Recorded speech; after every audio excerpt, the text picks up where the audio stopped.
We're back with another wonderful story of Clark Chesterfield. I'm sure you all loved that last one. The ratings aren't in, but I'm positive it was a roaring smash success.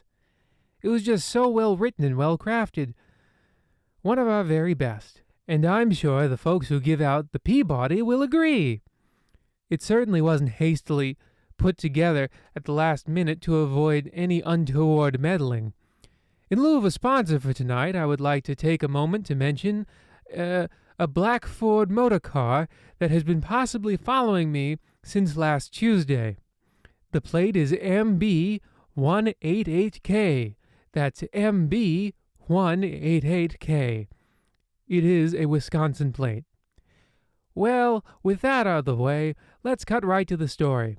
Another one in our Americana extravaganza. However, this one happens to take place in the most mystical of places, Rome.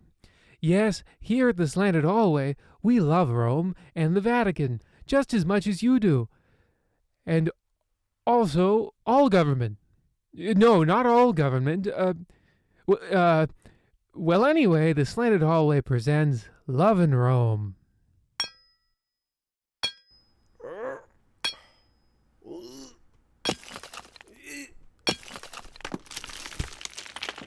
My, Lubega, fine work. Very fine indeed. Why, this very diamond is the largest and most pure I've ever seen. You would make a fortune if you were the one to sell it.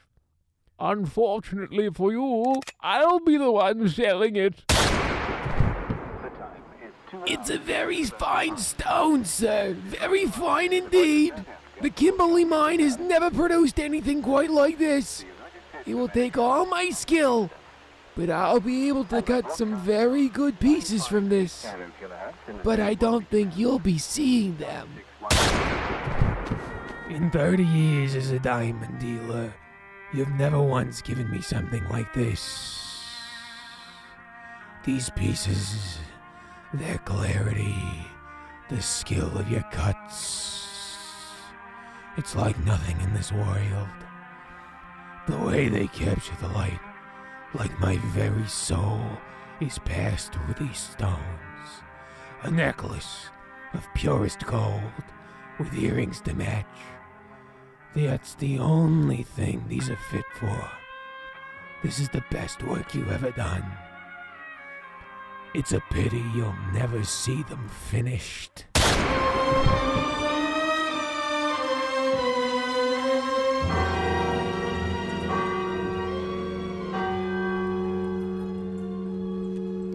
Oh, Clark, this is the most beautiful jewelry I've ever seen. So well made, so heavy. Yeah, whatever. I got 'em for cheap. I thought something shiny might distract from your hands. Hold me. Down, boy, down! Oh, it's you. Sorry, I had my back turned and I thought you were the dog. Tee. Oh, Clark, always making the jokes. You're the sweetest and the best. And I think... Oh, I shouldn't be a fool and say it. It's only been one night, but Clarky, I love you. Who doesn't? What time have you got? It's 12:34. Any second now. Got it in one. Thanks for letting me use your window, doll. I won't be calling and the number I left is fake.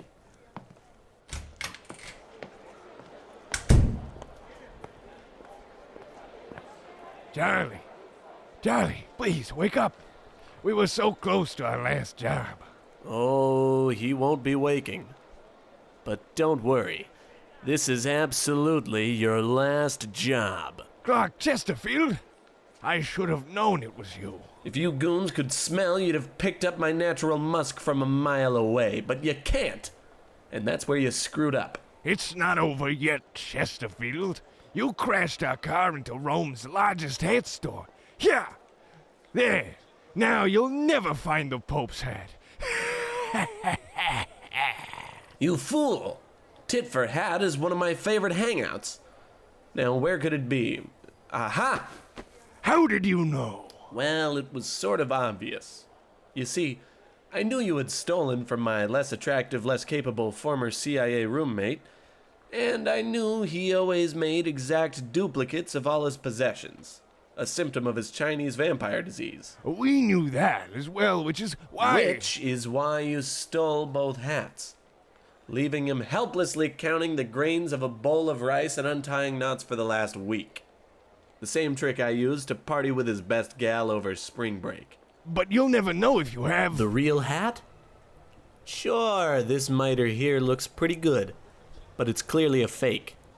You goons knew to disguise the real one, and I happen to know your boss Vincenzo Gumbanzo is a great lover of puns. Just give it up! You'll never find it. Isn't this it right here? How? How did you know? Well, I guess in this case you could say the pen is miter. And also most pens aren't the size of traffic cones. Rats! Foiled again by... Shut up and eat lead. This is so humiliating. Hey everyone, look at this lead-eating fool.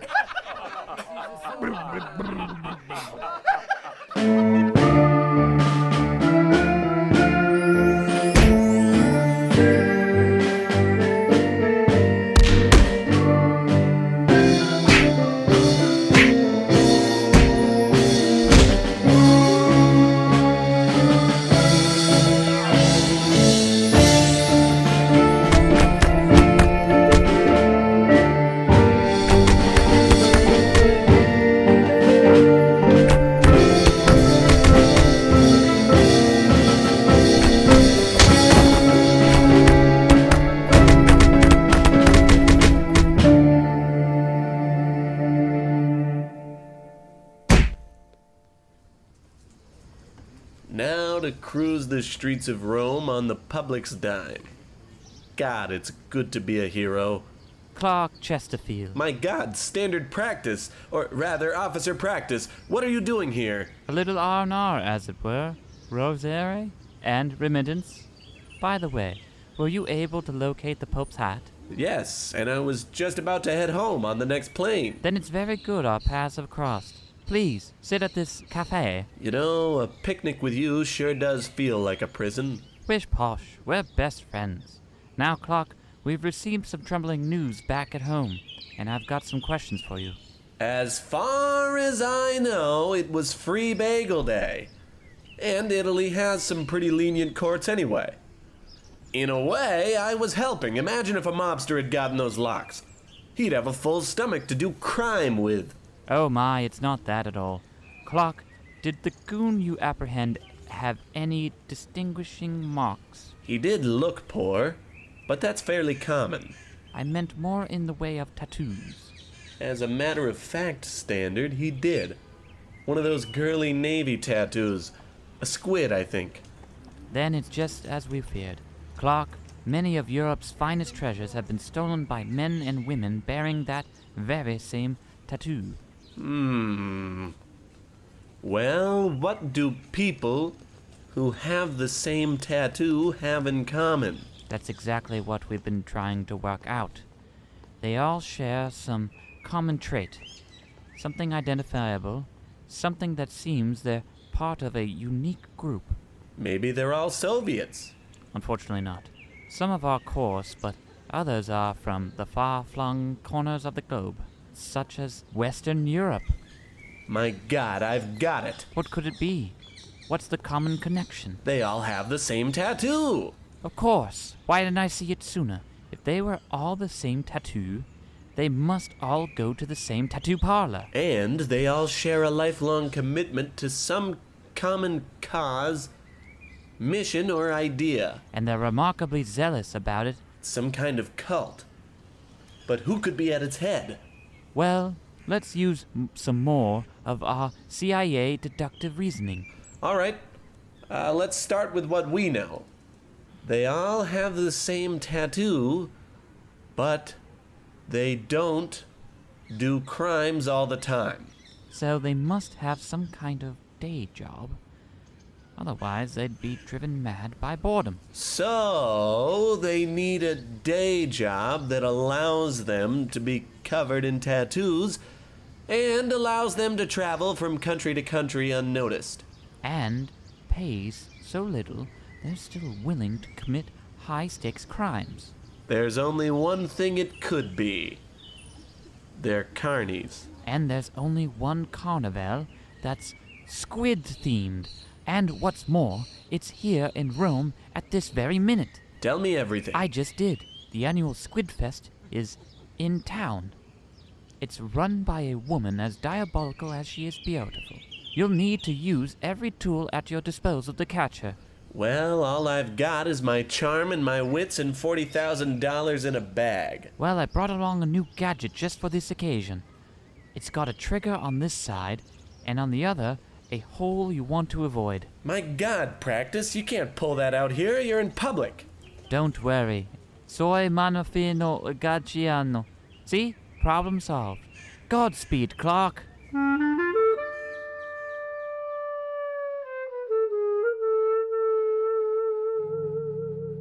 Well, this story sure is taking its sweet time getting to the patriotism.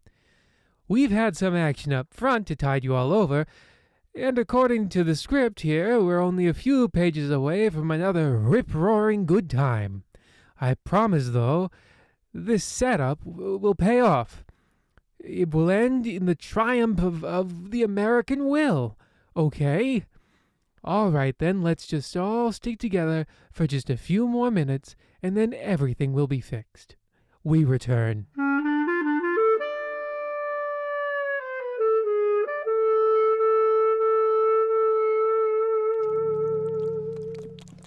So I guess, seeing as this piece is a saison, I should go with the Impressionists of Saint-Savay.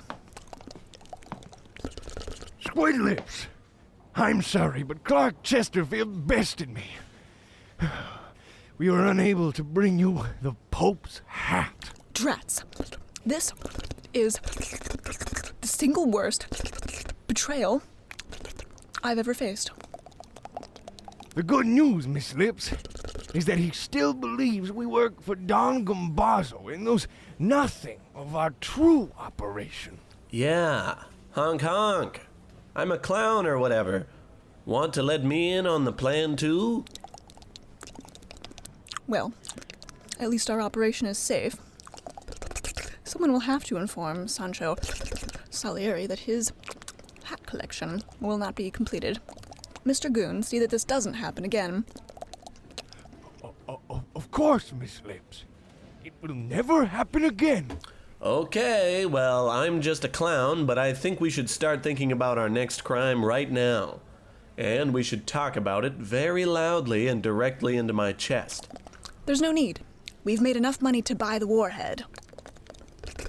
I'm just a simple clown, so please explain what a warhead is to me to my chest. As clearly as you can, please. A nuclear warhead, placed in the bottom of a cannon that all circuses are allowed to own. We're going to blow it up when we visit the U.S. Army base in Germany next week. Why on earth would you do that? Because, it would really upstage my juggling. It's very simple, clown. If a bomb blows up on the U.S. military base, all of Europe will automatically assume it was American incompetence that led to the explosion. Then all of Europe will abide nuclear weapons, allowing the Soviets to conquer the continent. But wouldn't the United States be able to just launch an ICBM from America? Or any of our top-secret nuclear submarines, or even just launch a traditional war to protect its allies from an aggressor? This is why you're just a clown. An incredibly strong and handsome clown. You have no idea what you're talking about. It's a perfect plan. That's why His Holiness... That's why I came up with it. This is your brilliant plan? Of course it is. I am, after all, the head of the cult of the squid. All hail the squid. All hail the squid! Also, should I be going somewhere? You should be loading that nuclear warhead into the thing I told you to put it in. Of course. Well, okay then. What am I supposed to do? Steal some art? Assassinate someone? Well, you're just a ravishingly handsome, incredibly tall, but not in a weird way, clown. Go entertain some kids or something. I don't know about entertaining kids. See, look, this nose comes right off. My, you're even more incredibly handsome than I thought. The name's Clark. Chesterfield. Clark Chesterfield. Captain, American, hero, and your guest for dinner tonight. I don't have a guest for dinner tonight. Well, you do now. No, you're my guest. We're going out. You're paying, though. My, of course. Let me just powder my nose. Don't bother. It won't help. Or rather, you couldn't be any more beautiful.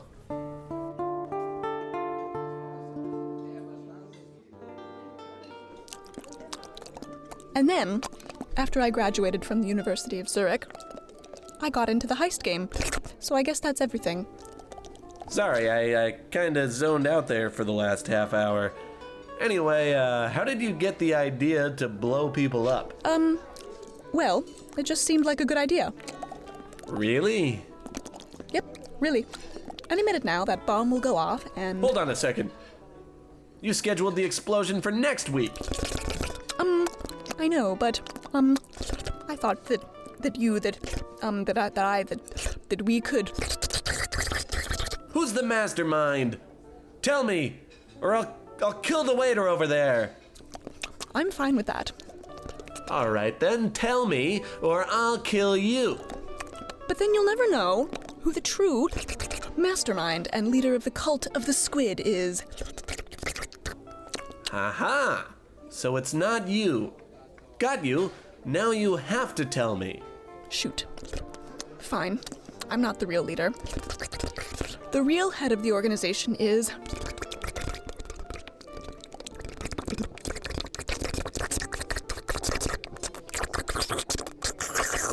It's His Holiness Pope Pius XII. Of course, it's so obvious. His insane demands for neutrality during the war. His opposition to violence as an answer.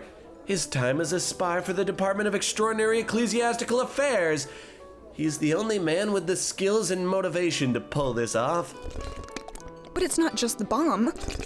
Even if we stop it, we'll never be able to move the church bureaucracy fast enough to stop his other schemes. He's a lunatic with a madman's dream of peaceful coexistence. But I know exactly how to stop him.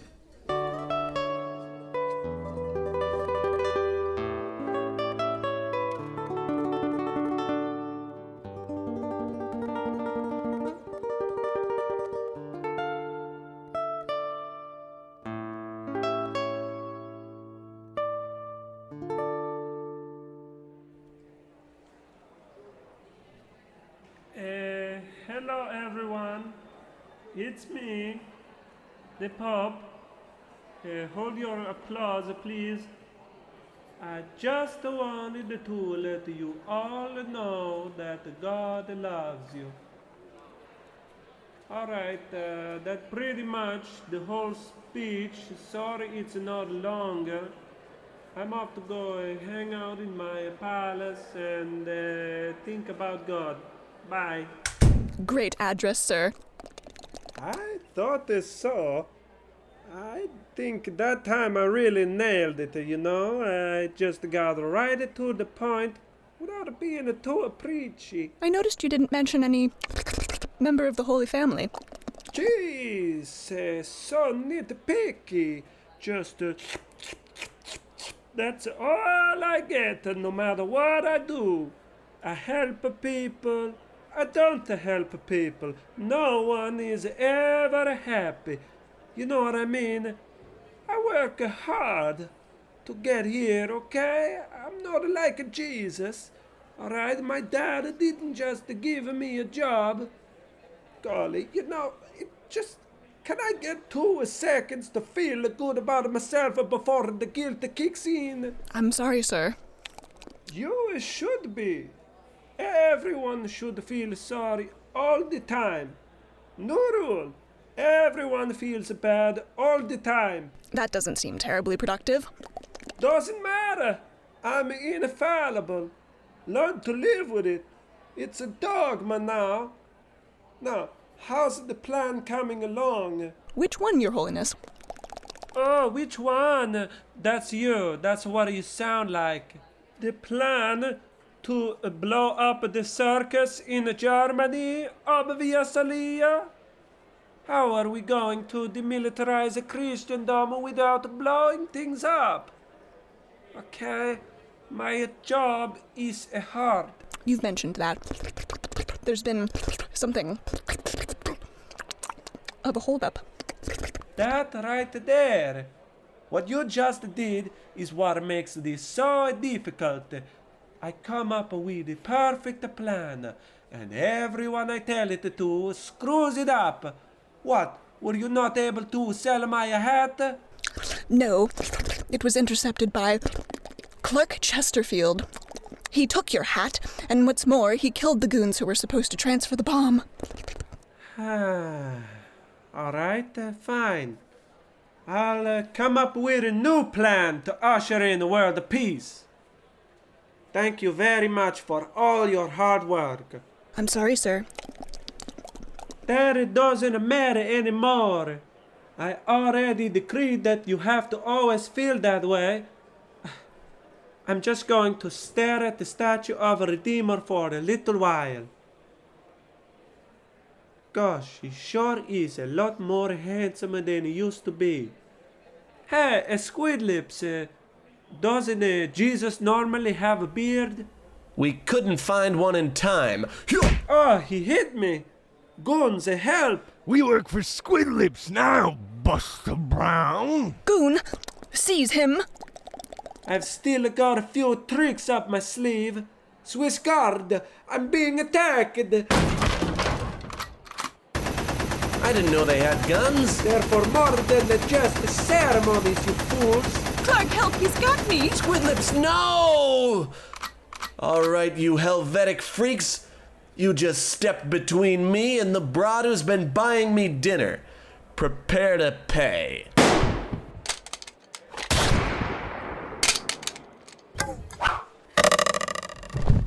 Now, where did they run off to?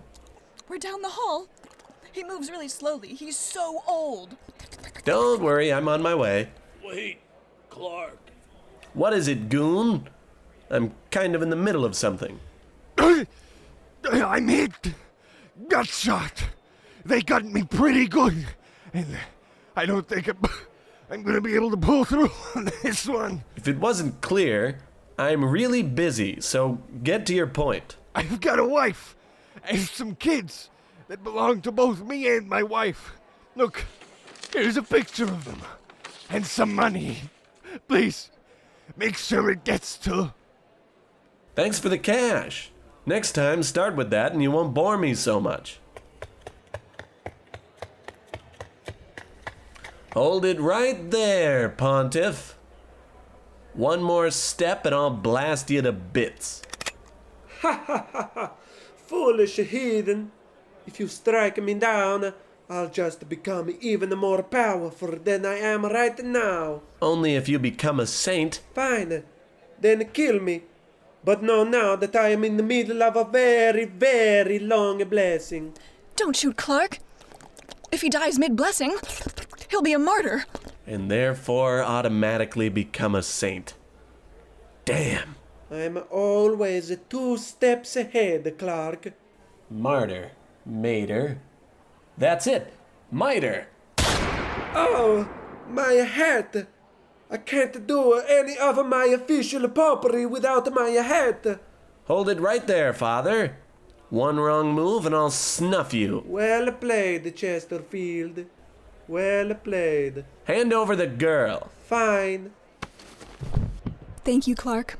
Now, Pius, here's the plan. There's not gonna be no bombing and there's no more international art thievery. Is that understood? All right. And you're gonna stop pushing the whole world peace thing so hard. You got that? Yes, all right. You can have that one too. All right then. I think we're done here. One last thing, Clark. Oh yeah? You must be excommunicated from the church. without the possibility of being re-welcomed into the fold. You drive a hard bargain, but I'll take it. I'll be back, Chesterfield. Just you wait. Why would you just let him excommunicate you like that? Because I know something he doesn't. What? I'm Episcopalian. My goodness, Clark Chesterfield. What are you doing here, Officer Practice? R&R, like I told you. I'm on a tour of the Vatican. Did you know that that's a real Egyptian obelisk in the square? You don't say. And who's this young lady? This is the international art thief, circus owner, and head of the cult of the squid, Squidlips. Oh, wonderful. So you've apprehended her and are bringing her to justice. Sure, why not? Clark, how could you? It's just the way it is, doll. Clark Chesterfield is always on the side of justice. Young lady, if you wouldn't mind just putting on these cuffs. And if I don't? Then all the soldiers I'm here with will just shoot you. I thought the cuffs would be easier. Have it your way. Men. I'll take the cuffs. Well, where are you off to next, Clark? No idea, sir. But I don't think I'll be coming back to Rome anytime soon. That's a shame. As for me, I have a meeting scheduled with the Pope, but I can't seem to find him anywhere. He'll be available shortly, and when you meet him, just tell him Clark Chesterfield sent you. Well, another episode in the books. Just one more episode of our Americana extravaganza remains. But the fun won't be stopping there, folks, for we have many, many, many, many, many more stories to tell. For example, in just a little while from now, you'll be able to tune in and listen to an episode we've been cooking up about a haunted house, or possibly a haunted mansion, or maybe even a hotel. It's haunted by all kinds of ghouls and baddies and frights that will keep you up into the wee hours of the morning. And it will feature a certain special someone, but I won't give it all away. Good night and pleasant nightmares.